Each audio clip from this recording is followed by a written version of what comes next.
அதே போல கூட்டணிக்கு எதிராக பேசலாம் பட்டியல் போடுங்க தலைவா, நீங்க தானே கேட்கறீங்க. பட்டியல் ஒண்ணு சொல்லுங்க, கூட்டணிக்கு எதிராக எங்க பேசணும்?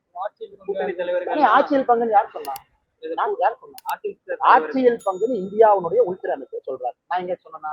அவர் சொன்னதை நான் சொன்னேன். கரெக்டா? இந்த கூட்டணி நடந்து முடிந்ததுல என்னுடைய பங்கு இருக்குன்னு எங்க சொன்னா?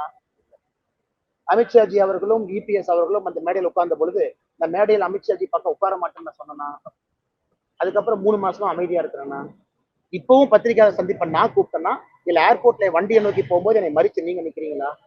எங்கேயாச்சும் கூட்டணிக்கு எதிராக ஒரு கருத்தை நான் பேசி இருக்கிறாங்கன்னா, என் பாட்டுக்கு சிவனேன்னு, என் ஆடு மாடு, என் கிரிக்கெட்டு, என்னுடைய பவுண்டேஷனு, கீழே இருக்கக்கூடிய மக்களை சோசியல் சர்வீஸ் பண்ணிட்டு இருக்கேன்.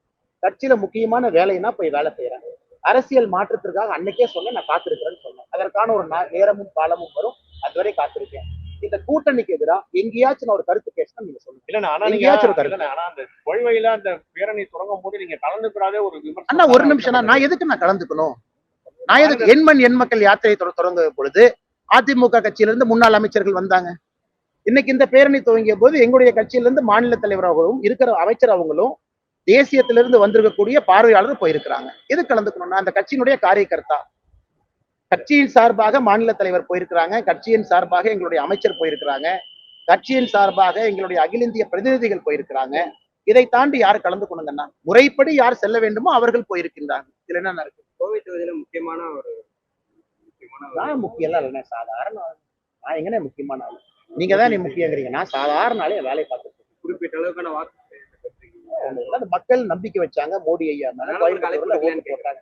ஆனா அழைப்பு இல்லைங்கிறது வேறங்கன்னா, எங்கள் கட்சியின் சார்பாக யார் சென்றிருக்க வேண்டுமோ அவங்க போயிருக்கிறாங்க.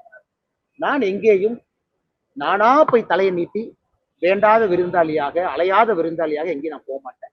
எனக்குன்னு ஒரு மரியாதை இருக்கு. விவசாய குடும்பத்துல பிறந்தவன், சின்ன கிராமம், தொட்டம்பட்டி, 40 வீடு, ரொம்ப மரியாதையோடு வளர்த்திருக்கிறாங்க.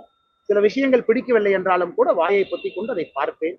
நானா தேவையில்லாம அலையாத விருந்தாளியாக தேவையில்லாத இடத்துக்கு நான் போக மாட்டேன். சின்ன வயசுல இருந்து அப்பா அம்மா சொல்லிக் கொடுத்த பழக்கத்தை கடைபிடித்துக் கொண்டிருக்கேன்.